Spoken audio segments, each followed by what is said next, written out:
2016 was a year of fairy tales across the sporting world. Leicester City, the Chicago Cubs, the Cleveland Cavaliers, the Cronulla Sharks and the Western Bulldogs. Heartwarming stories, every one of them. The Doggies produced one of the great achievements in VFL-AFL history, winning only their second premiership and their first in 62 years, against all the odds. It's over. It's all over. The trap. The damn wall is busted. So what does it feel like? It feels bloody fantastic. This is a dream come true. Their day, their year. As a teenager growing up in Werribee in the 1960s, Footscray was our nearest link to the Big Smoke, a somewhat exotic location that was classic working class, yet a city endowed with an AFL club, a bowling alley, and in a sign of things to come, a smattering of Asian food shops. Tonight, in this Fox Footy special, the Western Bulldogs against all odds, we look at the club that came back from death's door, almost gone in the late 1980s and mid-90s, champions in 2016. Enjoy.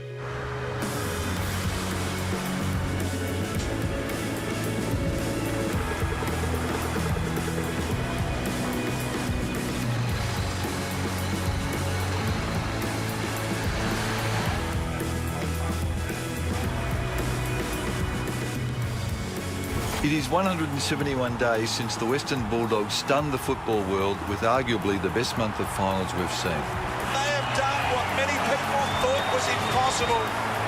It has killed off Hawthorn. So Hawthorn era is over. It's a night for the Dreamers. What a time to be alive.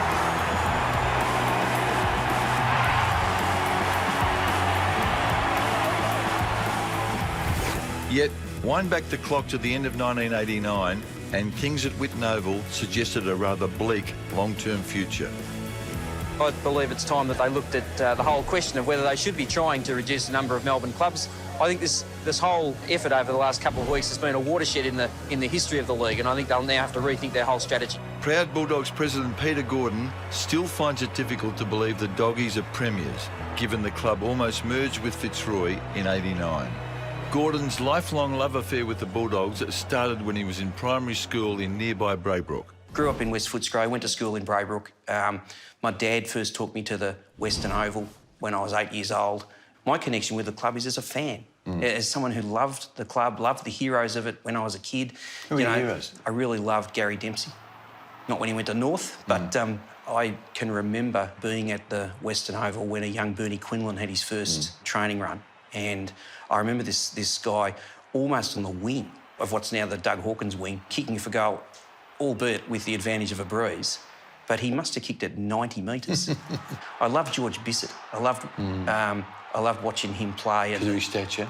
Yeah, and his cheek, I guess. Yeah. Charlie Pagnocolo and George Bissett. Charlie Pagnocolo, Werribee boy, Charlie. Yeah. Loved going to watch those two play. Whitten over to Bissett. Bissett into an open goal. He couldn't miss.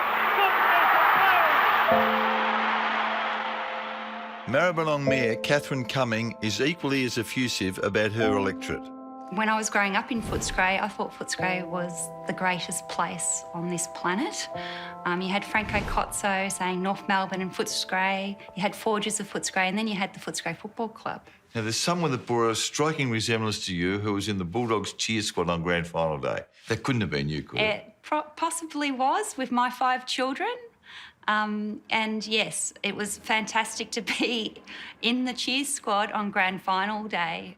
What does it mean for the AFL specifically and for football in general, the win like the Doggies had? I mean, we're all saying it's how romantic it is and what brilliant theatre it was. What does it mean? Well, I think it means for a number of clubs and a number of supporters, it gives hope. It means that teams that have been perennially unlucky, if you will, on field, who've got no money, who've got a smaller supporter base, who've battled, quite frankly, for 10 or 15 years, they can go and compete and now win. And I think it means for supporters you can win from outside the top 4. And I think it means that actually, you see what's happening to them off-field now, that you can actually hope that you can, with success and with good management, you can go from being a smaller club to a bigger club. And I think all of those things are incredibly powerful for our supporter group. Mick Malthouse has coached more VFL-AFL games than anyone else. It was the Bulldogs who took a punt on the 30-year-old to coach them back in January 1984. Mick, did you feel emotionally invested in the Bulldogs' premiership win in 2016? It's a really good question. I think nearly everyone you spoke to had some investment because they wanted to see a side come from outside the traditional sides that have been winning over the last few years. Your early memories of the Whitten Oval, I'm talking physically now, talking arrival, you've been at St Kilda, you've been at Richmond, Yep. then you lob at the Western Oval. Yeah. Don't get caught up in how good Richmond was. I mean, True. You know, the rooms at Richmond and the ground at Richmond were no real difference except that it had the city smell as opposed to the abattoirs and the Dunlop factory. You try to invite a player down to Footscray who was at another club, and they'd look out onto the ground and they'd see cricket training because Footscray were a pretty strong cricket side, so we couldn't get that until March or thereabouts until cricket finished. So you trained down the road, down Geelong Road. There was a square, and say, we'll come down there. Well, there was no watering. And you'd walk across it to get rid of any glass that had been smashed on it the night before, and then you'd train and walk back. Well, how many players were impressed in that, do you reckon? It was a two-part connection for you, wasn't it? They gave you starting coaching, you had 6 seasons there, and Luke Beveridge was part of your team at Collingwood. What I saw in Luke was thoroughness and caring. And you put that with his playing days, but don't worry about the Collingwood, well, don't worry about the Hawthorn thing. Look at the St Bede's thing. He grew success because you do not jump from C to B to B to A and then win a premiership. It's never been done before. You've got to have something special. Wallace, you can go again and go further. He doesn't. Beasley charges at it. Oh, that was great. Team of the century full forward Simon Beasley often had to wait months for his pay, but he still loves the doggies after his 8 years at the kennel. It was a pretty tough scene, Footscray, because when I came there, the club were really struggling, and I got criticised in Perth heavily by a lot of my mates because, you know, they said, look, you just don't go to the Whitten Oval, it's no good there. I liked the scene. I loved the players. I loved the whole thing that Footscray represented, the fabric of Footscray, working man's club. It was just great. Shoots for goal and he's put it through. 100 for the season, and he is absolutely delighted, and so are his teammates. Wealthy long-time supporter and founder of Penfold Motors in his early 20s, Alan Johnston is one of several benefactors who have helped reduce the Bulldogs' debt from around $12 million to $2 million. Your mates say that even now, every time the Bulldogs' 2016 premiership win is talked about, you break into tears. Is that right? Yeah, it is a bit that way, yeah. I can, yeah. Now, I know you're very sensitive about the money issue because there is more than you involved doing this. But are you prepared to share with us what you might have contributed, say, in the year of 2016? Look, I don't really want to talk about individuals at the Doggies because in the old days, the Doggies was full of individuals. Now it's all about team. I know you don't want me to refer to you as rich, but you certainly are comfortable. But it wasn't always the case, was it? No, not really, no. Can you expand on that? What about the early days of marriage?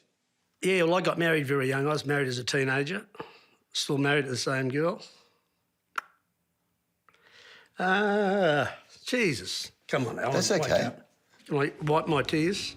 Yeah, that's okay, Sorry, mate. guys. Bloody big sook, aren't I? Jesus. Crying out loud.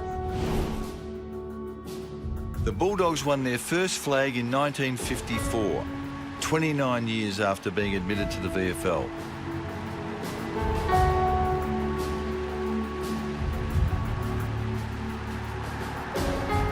The 1954 flag might have been 62 years ago, but Premiership halfback flanker Jim Gallagher remembers the day well. When the Bulldogs celebrated the 2016 win for months. What happened in 54? Was there a civic reception or? Oh, it sure was. After the game, we went to, I think, Hollyford Hotel. After that, we were taken to the town hall in Footscray, in Napier Street, where Charlie was presented with the mayoral robes and the key of the city of Footscray, which I don't know what he ever did with it. There was thousands of people there, as far as I could see. After that, we went to the ground where there was going to be free beer for everybody. It was advertised, and of course, all the supporters from all clubs were there. Consequently, couldn't get into the ground. The players? Players couldn't get into the ground. I have lifelong memories of the 1961 Grand Final. My childhood hero was Bulldogs backman Bernie Lee, who played on Hawks full forward John Peck that day. As a starstruck teenager, I thought I had the best job in the world, carrying Bernie's bag to the footy every week. Bernie Lee, until 2016, your 1961 team was the Bulldogs' most recent grand final team. I'd broken my leg at footy training. I went to the footy with you, and you and Bob Spargo, who was playing in the centre that day, carried me to my seat. Yes, because you were on the crutches. We were in the rooms, it was probably an hour before. We still hadn't got changed. In those days, it was pretty leisurely. And so we got to get Mike up to his seat. So I said to Bob Spargo, Bob, we've got to take Mike up to his seat. He can't get up on the crutches. Oh, Spargo said, oh, no. So I said, yes, we got to. Wow. So off he went and carried you up to your seat. So, Bernie, have you still got all those scrapbooks I used to keep for you so dutifully? Yes, as a matter of fact, I've got one here. Should be a foot thick, Bernie. Jeez, it doesn't look all that thick. Michael Sheehan, Bernie Lee, scrapbook. Oh, that's from 60 years ago. Yes. There's one of the pages. You didn't get too much on it. I thought I was a lot more fastidious than that. You tried. You did a good job. Thanks, Bern. Fast forward to 2016. You're at the MCG. You see the red, white and blues finally triumph. Yeah. It must have been an unbelievable experience. Yeah, it was. I was a nervous wreck before the game. Terrible. It was just, I was beside myself. Any tears? Yes, yes. You did cry? Yeah, I did after the game. David Smorgan and I get on really well those days. Wasn't always that way. You mentioned David Smorgan, and it's an interesting history you've both had because you've run the club, you two, for the last 28 years. I thought it was a lovely touch that, and I suspect it was you, that allowed Smorgan on the ground at siren time. I promised him when I took over from him again, when I took over from him in 2012, that was something I wanted to do. I said, if ever the day comes, I want you to be there when we receive the cup. I want you on the field with me. We've spoken about your predecessor, Peter. Why don't we say hello to him? Come in, David. Hello, Peter. How are you? Good to see you, my friend. Nice seeing you. Welcome to my home. Thank you for inviting me. Next time I'll invite you. Gee, that wouldn't have been the case a few years ago, would it? A few years ago, it would have, yeah, sure. It would have. Maybe 1996 might have been a bit different, but probably had a rocky start with the transition in 1996, 1997. But why so, Peter? David maybe heard a few things about me and my group, and maybe we'd heard, you know, a few things. I don't really know. No, well, David doesn't agree with that assessment. I don't think it was ever personal. I think it's a natural happening when one group leaves and another group comes in. And I don't think I ever said anything bad or personal against Peter Gordon or his board. But the very nature of it, Mike, is when you're trying to rebuild a club that have run out of steam for a whole number of reasons, and we're trying to do things differently to recreate and rebrand it and move it into another era, by implication, you're criticising the previous regime. And yet I've always had the highest respect for Peter and Irene Chatfield and all those that saved the club back in '89, the well-known story. But by 1996, it was again a different story and needed a new group to come in. So I think there are inferences that maybe there was implied criticism of me against Peter and his group for what they didn't do. Did you sense the Gordon antipathy at the time? No, I never sensed it. But there was not a relationship. I mean, Peter, you know, he'd run out of steam, as you would expect from where he started from back in '89, and so he wasn't around the club. He wasn't seen around the club, and we were just going and doing what we thought was in the best interest of the new Western Bulldogs footy club. And then I think it was through Cam Rose, really, Peter, that he organised for us to get together. And once we met each other and started to understand each other, it's gone on fine since then. There's been no issue whatsoever. Boys, I wonder what Ross Oakley would have made of grand final day. Well, I'll tell you what, mate. You've sprung a surprise guest on me. Why don't we ask him? Come Come in, Ross. Ross. Peter. Welcome, buddy. You know this bloke. Hello, Ross. Oh, don't I? Good. How are you? I'm Pull up a really, chair. really, thank you so much. You two have obviously forgotten the year 1989. Isn't he the anti-hero? This is your story, mate. No, You I'm tell just it. asking the questions. Look, Ross and I didn't get off to the best of starts. That's fair to say. But that tends to characterise most of my personal relationships. Good point. Was there an unhealthy obsession at City Hall about contracting the number of teams in the competition? This is in retrospect. Yeah. Look, the Blue Report, which was the 1985 report that was produced before I arrived, had in it the need for Melbourne clubs to merge. They didn't think that 10 clubs could exist in a market. Nowhere else in the world were there 10 professional football clubs in one market. But there's no other game in the world like this game, too. And that's the rider. But in the mid-90s, as I got involved, it was a daily, if not weekly, pressure that there were too many clubs in Melbourne. And it was being fuelled by the media, it was fuelled by the AFL or certainly some commissioners. And I remember when I took over at the end of 96, it was something you lived with daily. You were always conscious there was going to be pressures to force us. If you couldn't pay your own wages, pay your own way, then go and have a look at elsewhere. And one of my first discussions was with Andrew Plimpton, who was then the president of St Kilda. And I think, Peter, you'd had a couple of previous discussions with Andrew, because when you look at the map of Melbourne, Port Phillip Bay, there's Footscray on one side and St Kilda on the other. And there was a natural merger. But I don't think St Kilda had anything to offer us, and we didn't have much to offer St Kilda, frankly. Were you on talking terms? Were you on reasonable terms personally, you blokes, at the height of this debate? The dynamic between you two? Let me go. I feel like we were. Yeah, I felt that came in with a maximum of distrust of Ross and all of his fellow commissioners. I spoke to you a little before about immaturity, and if I had my time over again, I would have sought to build more on those relationships, in particular with good guys like Peter Scanlon and Ross, than I did. And I felt we got to know each other and work more cooperatively together. But I reckon, I don't know if this is true for you, we've never had the discussion, but I was under enormous pressure from my constituents. If ever we invited him out there, you know, the accusations about me was that I was a traitor to the club. Well, I know you've moved on because you've committed to print, haven't you? Oh, well, I had to get my own back. Well, there's your own back. Oh, OK, yes. You weren't popular, Ross. I don't know if you noticed, but you weren't popular out in the western suburbs. Well, they made most of their money when they were trying to raise funds from those stickers. Those stickers. So, you know, you've got to give a bit of credit where it's due, haven't you, Peter? Up Yours Oakley was one of the great branding lines. Origin? Yeah, no, it's probably time to confess.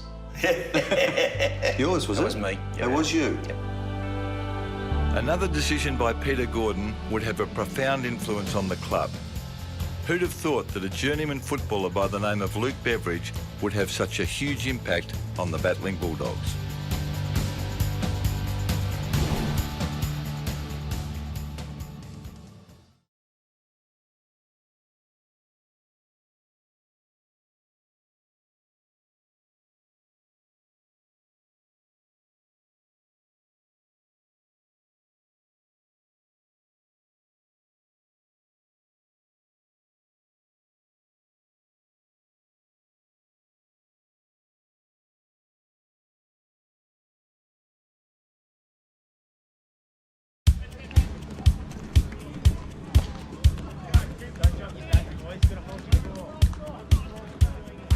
Luke Beveridge's coaching journey started here in Bayside Mentone when he turned his old school, St Bede's, into a powerhouse of the Victorian Amateur Football Association. I wanted him as a player and then to learn off him as a coach too, because anyone who's been involved at the AFL level for 10 years is going to teach someone who's a novice amateur coach a bit of, you learn something from them, and that was my plan. Beveridge should mark it. This is what you play the game for. Premierships. Oh, he was a good, fun man. He was a really personable fella, an intelligent operator and a really deep thinker. I think he just captures people's imaginations. So all the players come through the doors and he knows how to tap into them and get the best out of them.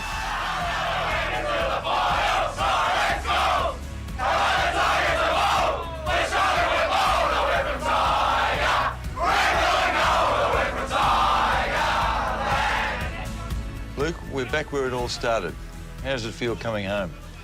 Oh, it's always a great experience coming back into Brindisi Street and seeing the Oval again, especially tonight seeing the boys training all over again. You know, it's this is where the boys before the 2006 year really worked hard and it started their climb.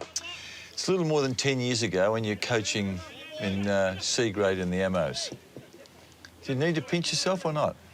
Yeah, I probably do at times. It's been quite an incredible journey, I suppose. I've been really lucky. I've always had a great passion for the game, mainly playing it. But I've been so fortunate to experience some incredible times as a coach. 7 flags. You've contributed to 7 flags in 11 years. I mean, that takes the luck out of it, doesn't it? You can't keep fluking them.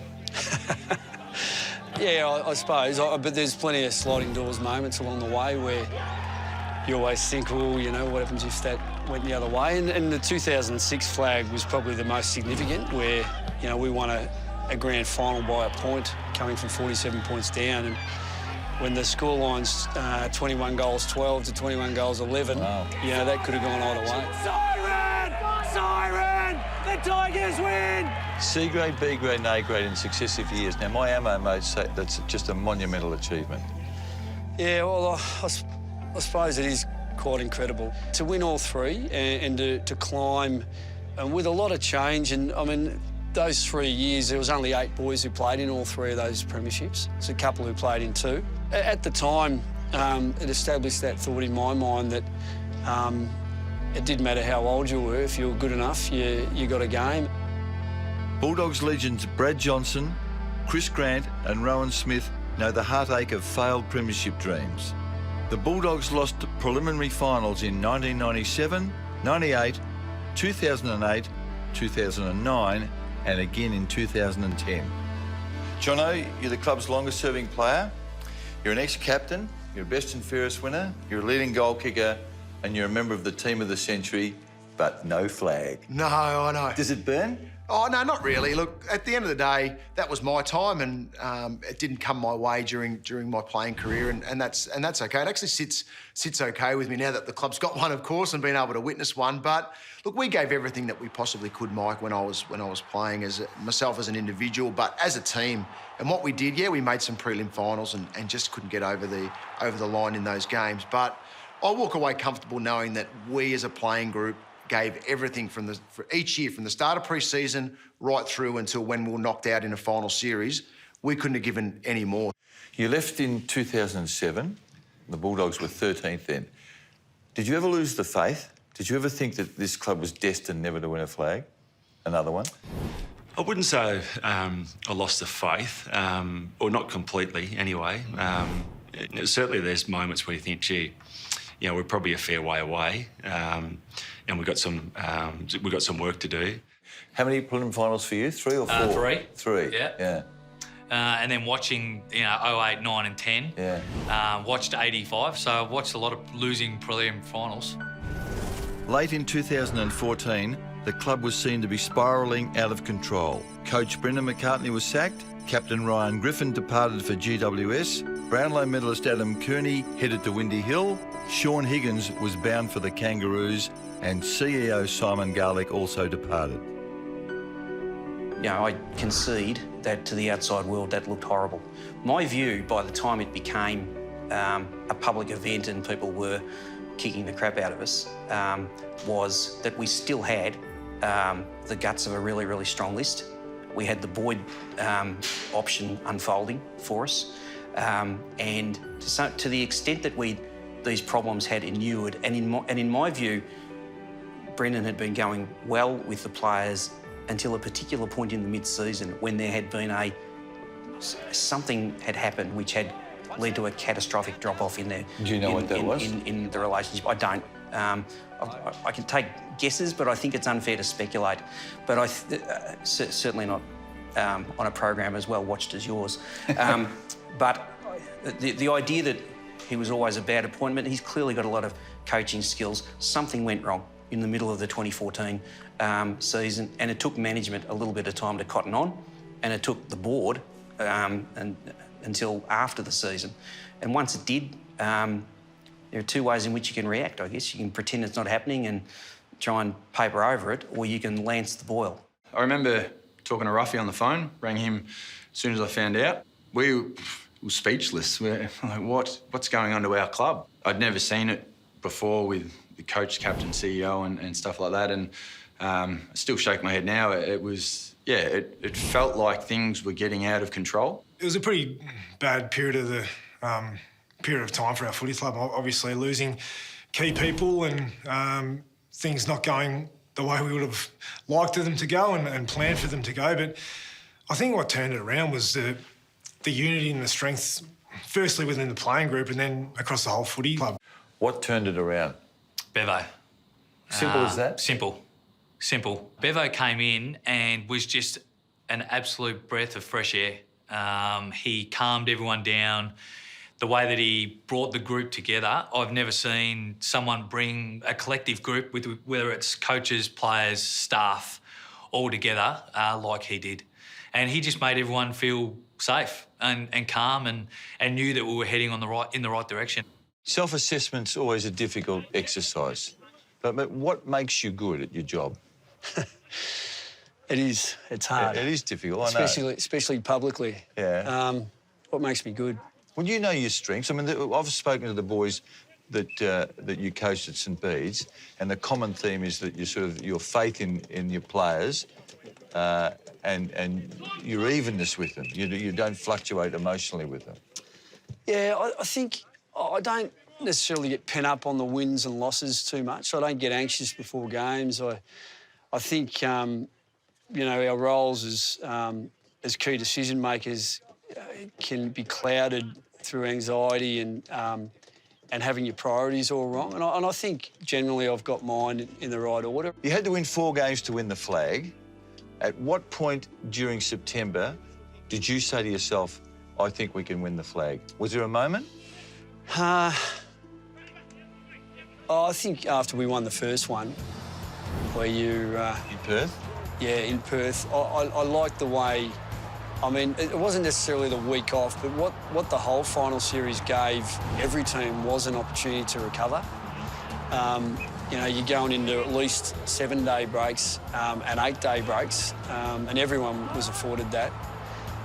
But we going to the final series, we hadn't beaten Geelong, and we didn't, at the end of it all, we still didn't beat Geelong, but the only other ones were GWS and Hawthorn, and we'd beaten everyone else, and including Sydney, so we felt like, against the side that won 17 and only dropped 5 by very narrow margins in the Swans, we felt like if we can beat them on their home turf, then we're as good a chance as anyone. And once it sort of came together in that fashion over at Patterson's or Subiaco, I think we all thought, well, if we can reproduce that again and again and again, we're a big show here. Grand final day, Luke. I know the players win the game, but the coaches have a huge influence, obviously. Are there 1 or 2 decisions that you made in the coaching box that you think may have influenced the result? We felt like we'd made good decisions on how to start the game, and unfortunately, when you look at the game in detail, some of the things we pride ourselves on in our defensive side we let ourselves down in. So just before half time, we put some things in place with Caleb and Lockie and some of our players who are up around the footy on the outside, just to halt the opposition's momentum. And look, that didn't last long because the half-time siren went. But there were 2 things that needed to happen at half-time. We needed to decide whether we stayed in that mode, which is a big decision, and whether we declared that to the opposition and they knew. And you can do that in certain ways or you can hide it in other ways. But the other thing we need to do is get some kind of control over Josh Kennedy. And And so our midfield coaches in Joel Corey and Stephen King were quite influential in that decision-making process. And we changed our inside midfield personnel. Liam Picken went in there. He'd been on a wing.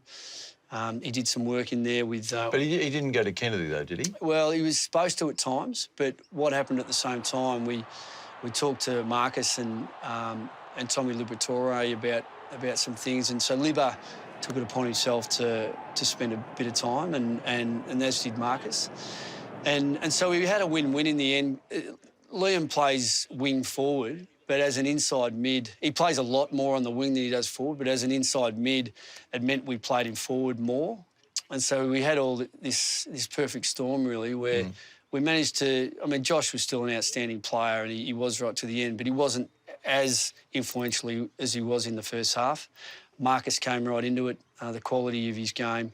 Tom got better and had some negating influence, and Liam not only did some stuff on the wing, but he really bobbed up forward, especially in that last quarter. So that midfield reshuffle was probably the most significant thing that happened in the game. Was there a pivotal moment in the grand final for you? On reflection, was there a period or a moment or an event that made you think that your blokes were going to get there? The one for me that sort of epitomised our playing group was when JJ kicked that goal that was ultimately disallowed as touched on the line.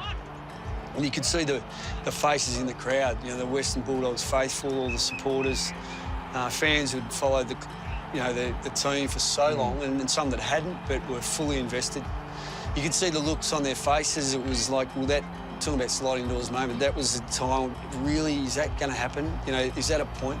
The score is behind, the ball's touched. It's a massive call. We're only 8 points up now, where it could have been 13, and at this stage of the game, that's enough to swing it in the Swans' favour.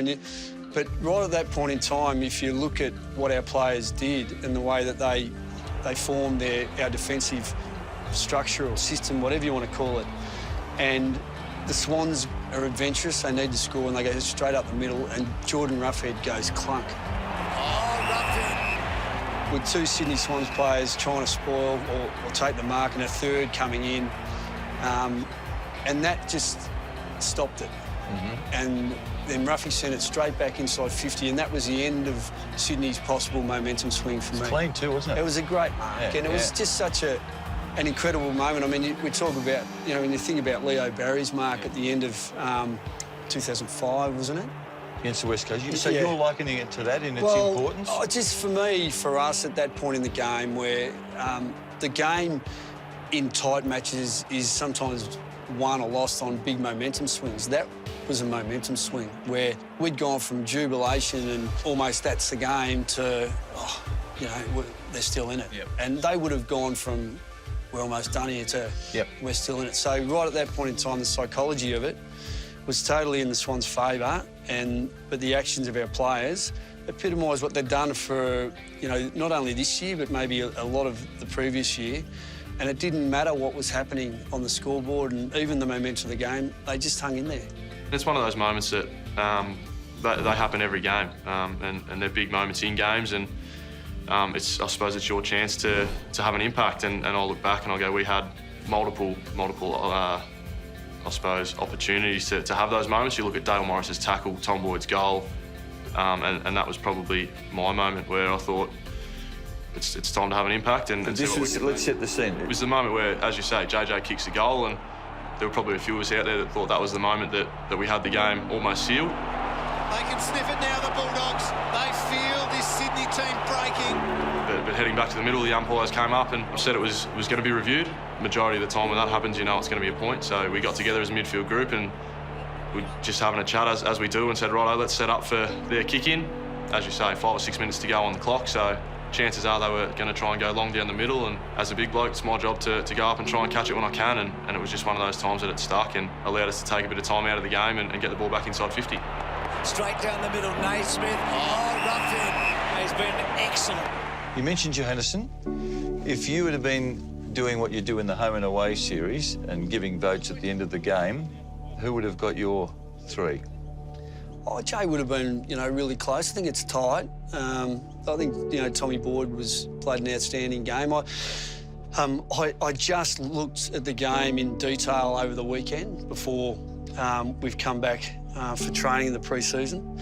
So I've got a firmer understanding of the intricacies of the game, and some of the defenders in Easton and Dale, and they were quite incredible. But I've just done the same exercise, and I have crushed on Dale Morris, but he would have nearly got my vote. Yeah, he was outstanding. And Shane Biggs played a sensational game, but Marcus's impact, especially after half-time, and Liam and Pico. So, you don't want to single too many guys out in the grand final. But JJ, with his metres gained game, he didn't connect as well as he would have liked with his disposal, but he was a significant headache for the Swans, so he deserved the medal. Who's your favourite player, Luke? We've all got him. It doesn't mean that you don't like the other 44 on your list, but who do you love for what he brings to the footy team? I can't declare that, Mike. I really haven't got one. Rubbish. You can't have a favourite player. Yes, you can. No, you can't. Trevor Barker was when I was a kid, and then Peter Dacos. But, and I love Dougie Hawkins. I love playing with Dougie Hawkins, dancing Dougie. So we can't go to the current crop? No, you can't go to the current crop. I love them all equally. Tell me the moment in your association with Beveridge, and he was the young coach and you knew little of him, when you said, I think we've made the right choice here. I think this is the bloke for us. Sitting here, when I offered him the job. What was the moment? He needed to have the pedigree of having been successful at places like Hawthorn and Collingwood and St Bede's, as he had been. He needed to demonstrate the strategic acumen to master and to implement a game plan. The things that impressed me about him that day, and I didn't research all of those things, I relied on the other people who are part of our team that gave me the results in relation to that. But these are a group of young players who had come out of a fairly disciplinary environment, and in my view, needed someone who could relate to them respectfully at an emotional level. And I felt like he could. And I reckon he's demonstrated that he could. And I reckon that another element of being a great coach, certainly for Luke or for coaches these days, and this is not being disrespectful of anyone else, is that you need to understand that it's about the players and not have tickets on yourself. And he is one of the more grounded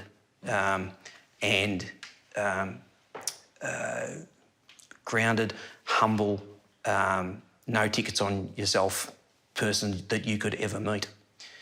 He is... Crikey's been a great appointment. Yeah, I mean, any doubt about it. The single biggest reason we won the flag, I think. Do you love him? Yeah, not in any inappropriate way, but I do, yeah. Peter, I know there were lots of things going through your mind grand final day, obviously, but you must have taken some real satisfaction out of the fact that Tommy Boyd asserted himself on the game in the second half. Yeah, my memories of it are the first goal that he got was left foot boundary line. Run around the left, he does, and nails it. That was an extraordinary goal to kick.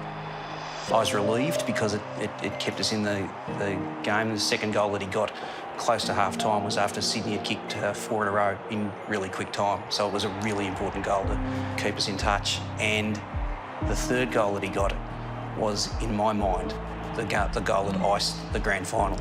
So much as I really liked Tom and much as I did feel later on a great sense of relief and some sense of vindication, I guess. Tom Boyd's got it. Tom Boyd goes long. How will it bounce? The stadium holds its breath. It's a goal. And the western suburbs erupt. Can you remember what you said? I'm sure you would have sought him out afterwards and might have had a special message just for him. I said to him that I regretted not thinking through how much the more malicious elements of the football media might react to that deal, and I wish I had thought it through. It's odd to sort of be apologising to a guy that's, been awarded a pretty decent contract, but I didn't foresee it. You didn't foresee what? The amount of vitriol that would come his way. In one sense, it's kind of fair for it to come our way and my way, but there's no 18-year-old in the country that wouldn't have taken that deal. So it was so unfair for, for expressions to be bandied around like worst trade deal of the millennium and a disastrous recruiting move. Did you feel that you'd been unfairly treated along the way? I've always taken the stance and opinion that ultimately it's people's prerogative how they want to report on the footy, and we know that we're subject to heavy scrutiny, but look, I think some people probably targeted me in an unfair way, but like I said, I don't hold any grudges about that. That's not something that I really stress about too much, and ultimately, as the past 3 years have gone on, I think more and more I've come to be able to, reconcile with the fact that their opinions ultimately don't affect, my performance. Special hug from the president after the game? Yeah. He would have had a nice message for you, I suspect. Yeah, me and Peter have been through a bit together. He's a great supporter of mine, and this journey sort of really started with us together, in 2014. And, I think he's copped some unfair criticism as well. And, I suppose we've been able to sort of feed off each other's energy. And, what he's done for the club is, it's hard to put into words. And he's been such a great supporter of me and also the club over the years. And, I was so happy for him on grand final day. Another player to flourish under Beveridge is former tagger Liam Picken. Picken, yes. Liam Picken nails it. When did Liam Picken go from run-with player and lockdown player to this freewheeler who could take marks and kick goals? I think as soon as Bevo come, he had a chat straight away and wanted to turn me into attacking midfielder and forward. So I think as soon as he got here, and it took a little while to get going. But once you get that confidence, it just sort of flowed from there. Picken from behind. Picken from behind. What a mark. The littlest man at the threesome. Lucky Bevo sort of come in and sort of probably kicked on my career a little bit. You were officially the player of the finals for the Bulldogs. Which one did you think was your best performance of the four? It's probably hard to say. It was, I suppose, grand final day. I'd have to say that one because it's probably the most important one, and sometimes you only get one chance at it. When you look into the mirror as a premiership player, do you see yourself any differently? I mean, on that question of self-esteem, has it changed the view of the individual? That's a good question, Mike. But a day after the grand final on the Sunday morning, having had a pretty big celebration and not feeling the best, my kids still got up at 7:30 and expected breakfast, and I still have to feed them, and I still have to change nappies and all those sorts of things. So I thought, well, is someone going to come and do this for us, or do we have to do it ourselves? But. I don't think it changes who you are as a person. I think it makes you feel pretty proud about what we've been able to achieve and, the obstacles we've overcome as a footy club to win one after so long. But it doesn't change you as a person. It doesn't make me any better or worse a football player. Now, I'm going to out myself today. I've got a man crush on you, but apparently I'm not the only one. But I just love the way you play your footy. And I think that was... seen in the grand final. I mean, so many people say that their individual highlights involved you. I mean, the desperation that you've got. Were you always like that? I always give everything that I've got every game. I know I'm not the most talented player. My skills aren't like you see with the other boys running around, but I will give it absolutely everything I've got every week. And whether it's putting your body on the line, whether it's when you think you can't go, you just keep on going. I pride and base my game on the little things, all those little 1%ers that a lot of people don't see that happened in the game. And the grand final, we all had our moments throughout the grand final, and there were so many of those moments. I've watched the game back once with my wife at home, and I was seeing things that we were doing that were just incredible. Bigsy in the forward half, 5-6 efforts to lock the ball in. Tapley, he'd love to snare a goal in the last quarter. That's not what he wanted. but he puts a tackle on Biggs. Swans may still go down here. Lloyd, oh, terrific by Biggs again. Dunkley's hands, McRae, we know he's so good with ball in hand. Dunkley, Biggs going hard. Mills gets down low, no free kick, has to cough it up. Biggs in there again. Ball almost out to Cordy, not quite. It is now. Doesn't quite get a kick. Daniel, still Daniel. Boyd, no goal. Ball about 15 metres away. Biggs, he started it all. You know, Tom Boyd stepping up. You got Boydie, Matty Boyd going back with the flight. Just the boys, everyone had their moment and they all took their moment. In from Franklin, knocked away by Morris. Naismith sold a teammate into trouble. Quick thinking by Kennedy. And Franklin was run down. Of all the things that you did, the significant moments for you in the grand final, is there one that you're particularly proud of? Oh, it would have to be the tackle on Buddy. I remember the ball popping out to him, and he's a left footer, and it was perfect for a left footer arc, and there was no one behind him. Outside, yeah. So I thought I was going to have a chase down the wing on my hands if he took off, like the Cale Hooker chase, and I thought that was coming. So I've just gone after him, but he didn't take off, and whether that, I didn't realise he hurt his ankle in the first quarter, and whether that had something to do with him not being as explosive maybe as he normally is. 100 metre sprint, Franklin versus Morris. What's the margin? Oh, he can get me by 20, 30 metres, easy. Your trademark is to just back into packs. Given that condition and given you're going to get whacked in the back, did it ever cross your mind that you might need to be a bit more careful out there? Yeah, the last game of the year against Freo, I went to block for a teammate and just got a hit in my lower back. I think it was the L2, L3 transverse process fractures. I thought maybe my finals were done there and then. Easton Wood, you missed round 23 with an ankle injury. 5 weeks later, you're holding up the Premiership Cup on the MCG. You said surreal before. It must feel that way. It's totally surreal. You know, the way that you know, the season finished, we probably didn't finish that well, and there was lots of question marks going into that finals campaign. But 5 guys come back into that elimination final, and if we didn't have that, we might not have had those players in. I don't know. I certainly wouldn't have been in there. After the break, I asked key Bulldogs whether the 2016 grand final win was a flash in the pan, or are they on the cusp of something special?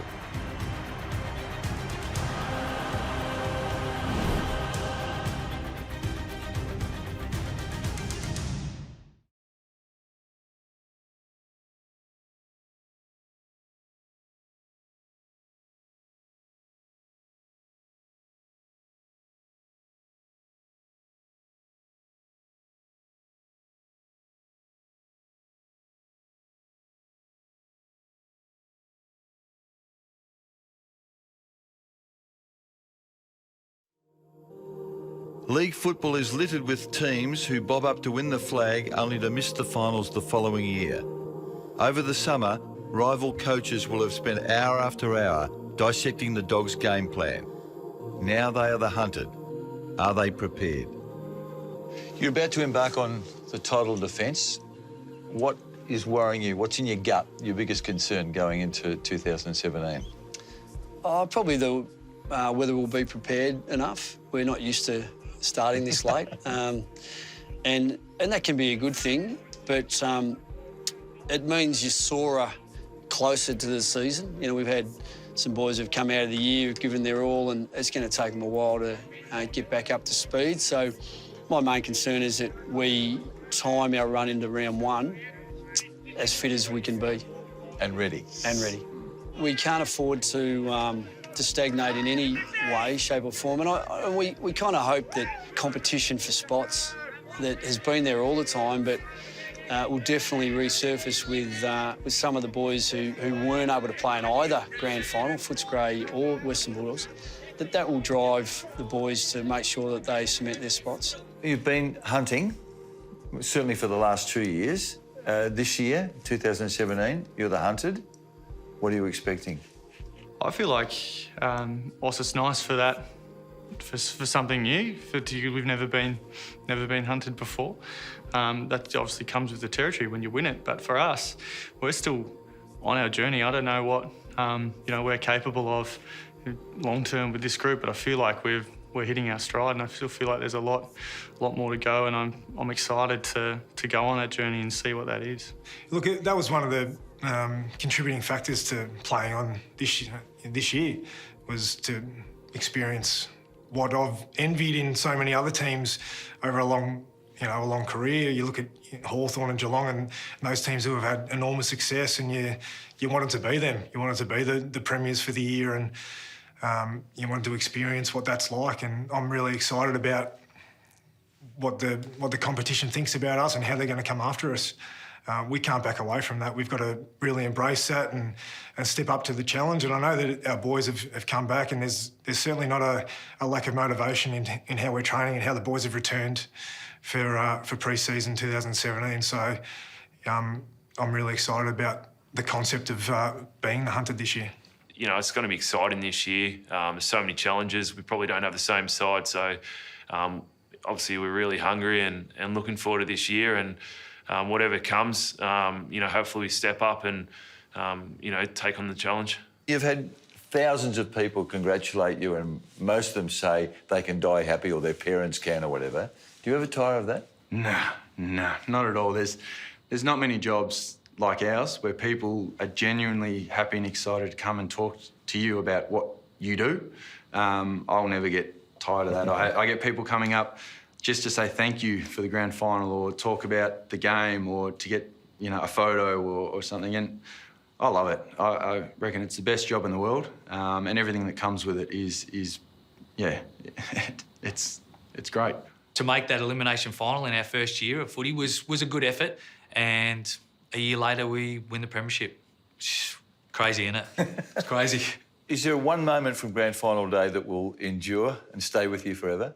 The one that sticks with me is second quarter. I think we got about between 14 and 16 points up in the second quarter. And I turned to my son, and he looks up at me, and a tear rolled down his eye. That was probably the main moment. So that was for him me. Sensing that you could win the flag. Yeah, that's it. Understanding a little bit of what I'd been through, understanding the history of the football club and how long it had been. For him to grasp that and then see that, it was nice. One of the great sporting days of my life. There's no doubt about that, because so many stories in there, and the energy and the atmosphere and the yearning of that Bulldogs crowd was something else. And Sydney are a huge club now, but they've had significant recent success. So you've got a big, powerful club against this underdog coming from 7th, and there was an energy there and a physicality about that game, and just an emotion and a story that ended up playing out over whatever it was, 2.5, 3 hours. That was pretty intoxicating. I do think it's one of the great sporting stories in Australia. We agreed on that. In Australia's history.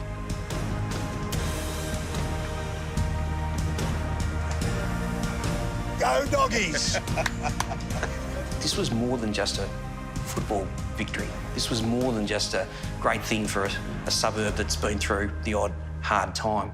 This was a really profound moment in the lives of so many people. In 2017, the eyes of the football world will be on the Bulldogs and how they adapt to suddenly being the hunted. But for a boy from the western suburbs who is now in his 71st year, I will never forget their efforts last year when they overcame all odds.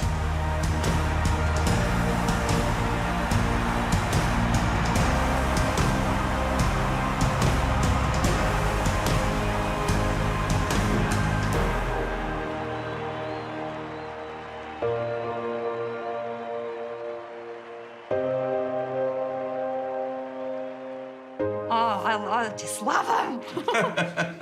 I love him. This has been a Fox Footy production, part of the Fox Sports Network.